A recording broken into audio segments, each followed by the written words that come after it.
Thank you, my friends.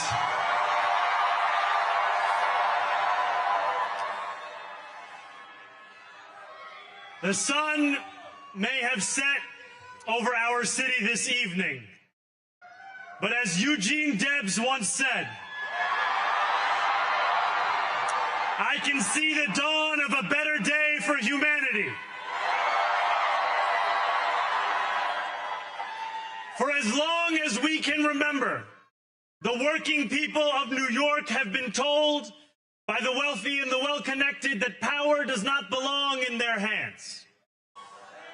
Fingers bruised from lifting boxes on the warehouse floor, palms calloused from delivery bike handlebars, knuckles scarred with kitchen burns. These are not hands that have been allowed to hold power. And yet, over the last 12 months, you have dared to reach for something greater.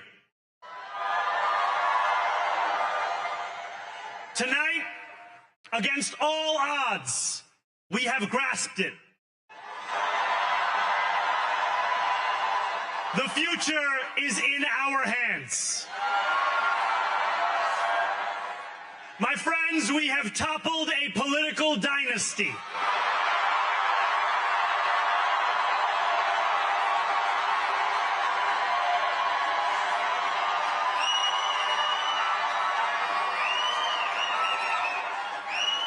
I wish Andrew Cuomo only the best in private life. But let tonight be the final time I utter his name as we turn the page on a politics that abandons the many and answers only to the few.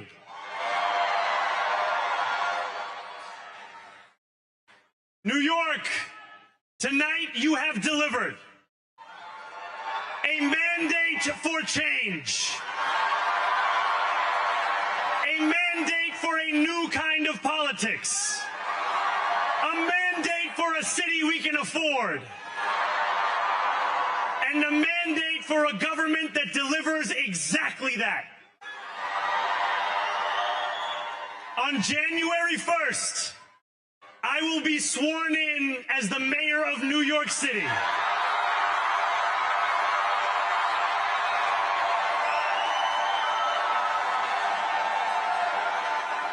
And that is because of you. So before I say anything else, I must say this. Thank you. Thank you to the next generation of New Yorkers who refused to accept that the promise of a better future was a relic of the past. You showed that when politics speaks to you without condescension, we can usher in a new era of leadership. We will fight for you because we are you. Or as we say on Steinway, ana minkum wa ilaykum.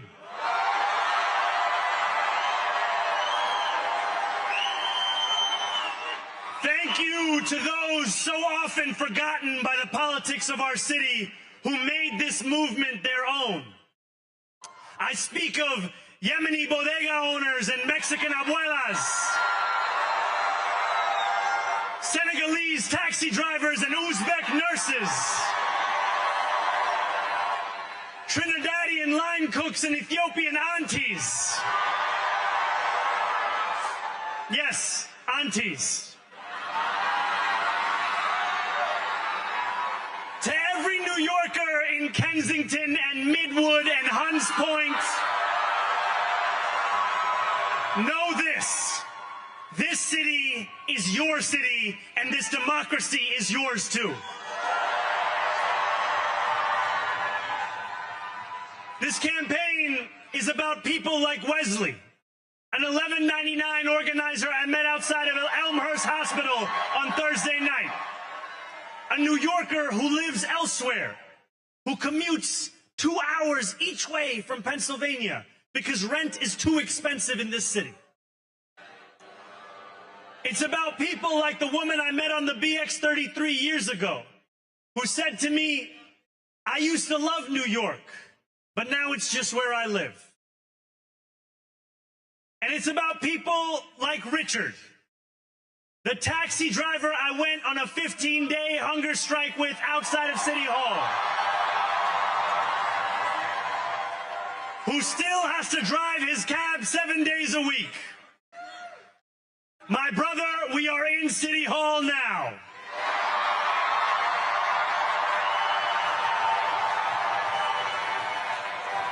This victory is for all of them, and it's for all of you. The more than 100,000 volunteers who built this campaign into an unstoppable force. Because of you, we will make this city one that working people can love and live in again. With every door knocked, every petition signature earned, and every hard-earned conversation, you eroded the cynicism that has come to define our politics. Now, I know that I have asked for much from you over this last year. Time and again, you have answered my calls. But I have one final request. New York City, breathe this moment in. We have held our breath for longer than we know. We have held it in anticipation of defeat. Held it because the air has been knocked out of our lungs too many times to count. Held it because we cannot afford to exhale. Thanks to all of those who sacrificed so much, we are breathing in the air of a city that has been reborn.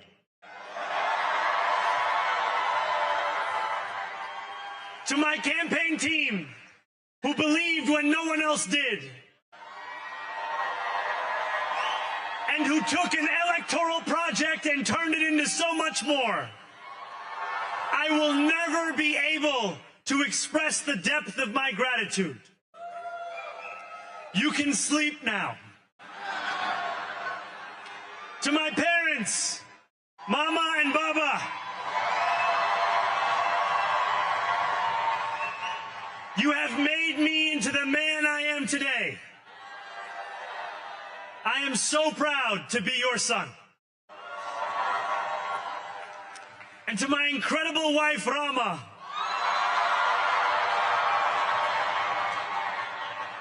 Hayati, there is no one I would rather have by my side in this moment and in every moment. To every New Yorker, whether you voted for me, for one of my opponents, or felt too disappointed by politics to vote at all, thank you for the opportunity to prove myself worthy of your trust. I will wake each morning with a singular purpose: to make this city better for you than it was the day before. There are many who thought this day would never come, who feared that we would be condemned only to a future of less, with every election consigning us simply to more of the same. And there are others who see politics today as too cruel for the flame of hope to still burn. New York, we have answered those fears. Tonight we have spoken in a clear voice. Hope is alive. Hope is a decision that tens of thousands of New Yorkers made day after day. Volunteer shift after volunteer shift, despite attack ad after attack ad. More than 1 million of us stood in our churches, in gymnasiums, in community centers, as we filled in the ledger of democracy. And while we cast our ballots alone, we chose hope together. Hope over tyranny. Hope over big money and small ideas.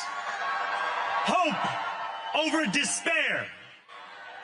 We won because New Yorkers allowed themselves to hope that the impossible could be made possible. And we won because we insisted that no longer would politics be something that is done to us. Now it is something that we do.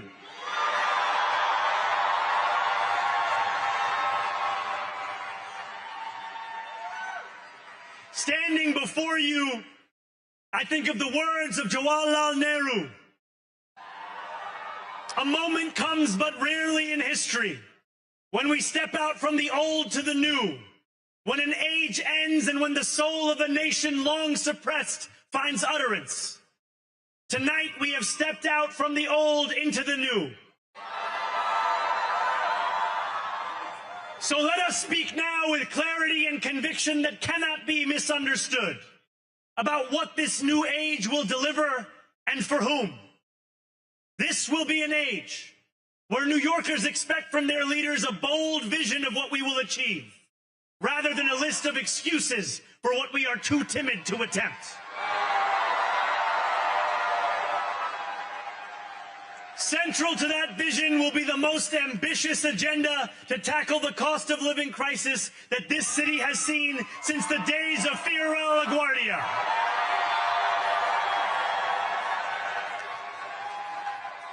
An agenda that will freeze the rents for more than 2 million rent-stabilized tenants. Make buses fast and free.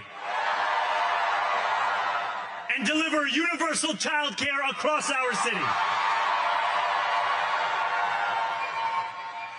Years from now, may our only regret be that this day took so long to come. This new age will be one of relentless improvement. We will hire thousands more teachers. We will cut waste from a bloated bureaucracy. We will work tirelessly to make lights shine again in the hallways of NYC developments where they have long flickered. Safety and justice will go hand in hand as we work with police officers to reduce crime and create a department of community safety that tackles the mental health crisis and homelessness crises head on. Excellence will become the expectation across government, not the exception. In this new age we make for ourselves, we will refuse to allow those who traffic in division and hate to pit us against one another. In this moment of political darkness, New York will be the light. Here, we believe in standing up for those we love. Whether you are an immigrant, a member of the trans community, one of the many black women that Donald Trump has fired from a federal job, a single mom still waiting for the cost of groceries to go down, or anyone else with their back against the wall, your struggle is ours too. And we will build a city hall that stands steadfast alongside Jewish New Yorkers and does not waver in the fight against the scourge of anti-Semitism. Where the more than 1 million Muslims know that they belong. Not just in the 5 boroughs of this city, but in the halls of power. No more will New York be a city where you can traffic in Islamophobia and win an election.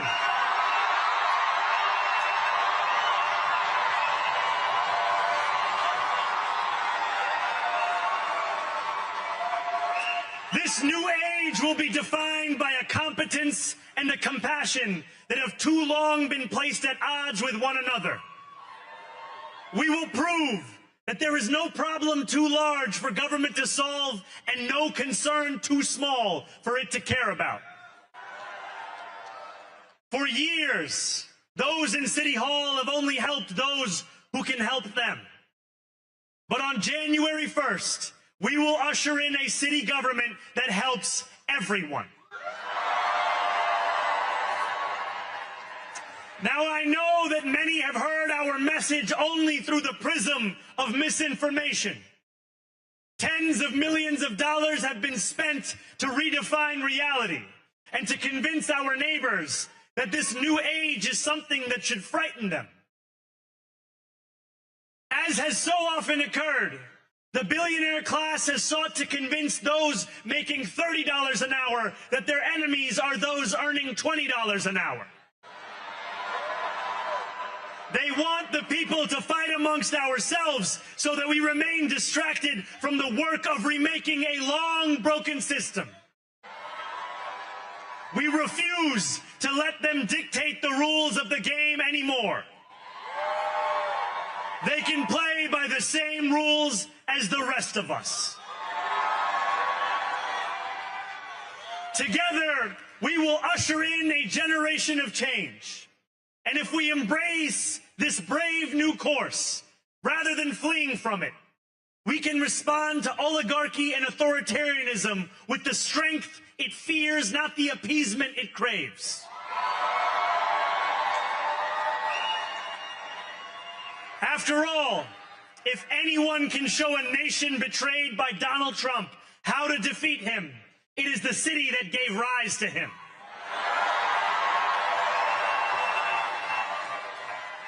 And if there is any way to terrify a despot, it is by dismantling the very conditions that allowed him to accumulate power.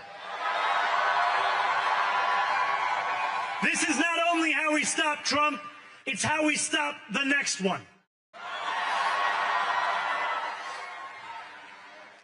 So, Donald Trump, since I know you're watching, I have 4 words for you. Turn the volume up.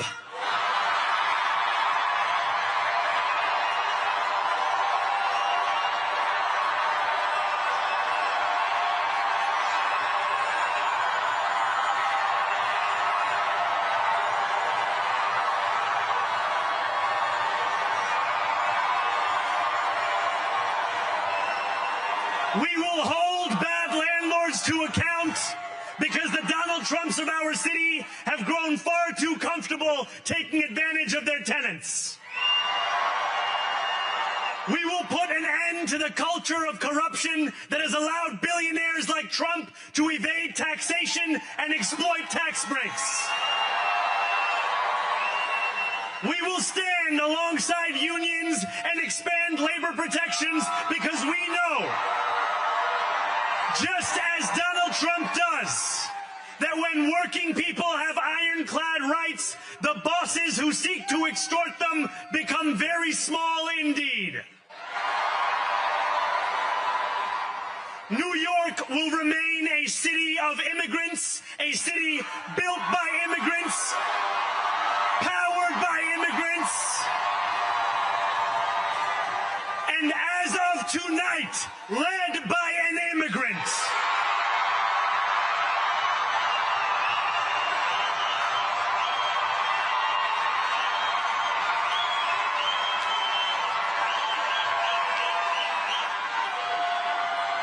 So hear me, President Trump, when I say this. To get to any of us, you will have to get through all of us.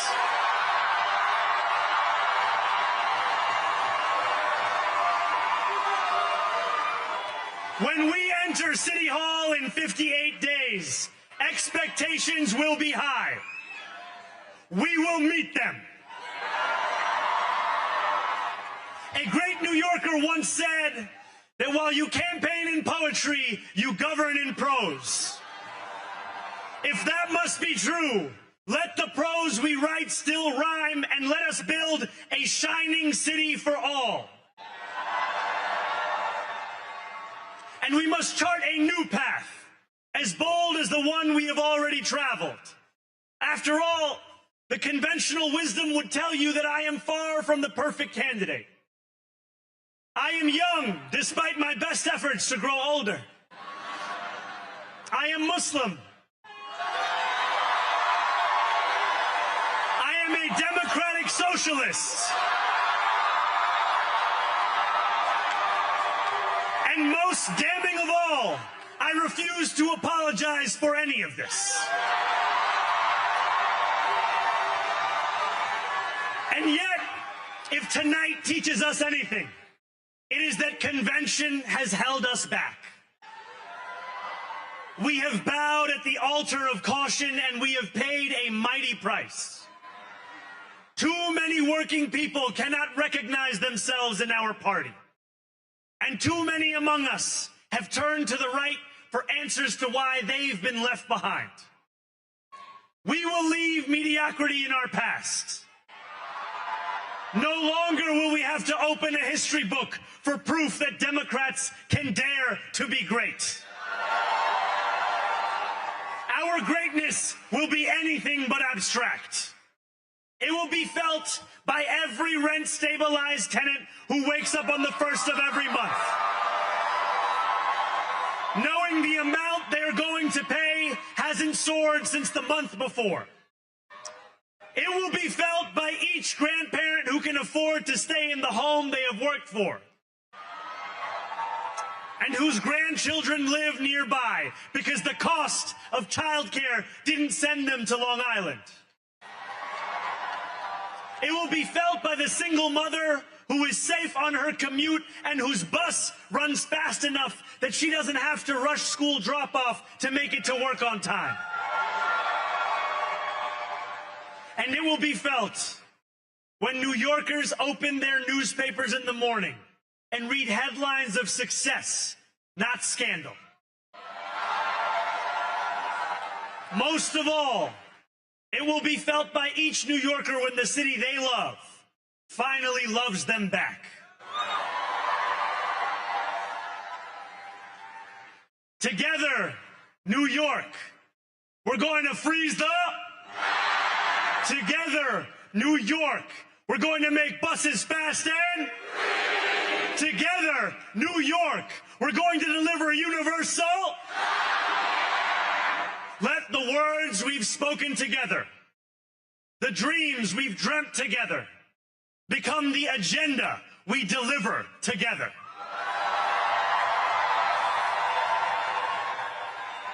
New York, this power, it's yours. This city belongs to you. Thank you.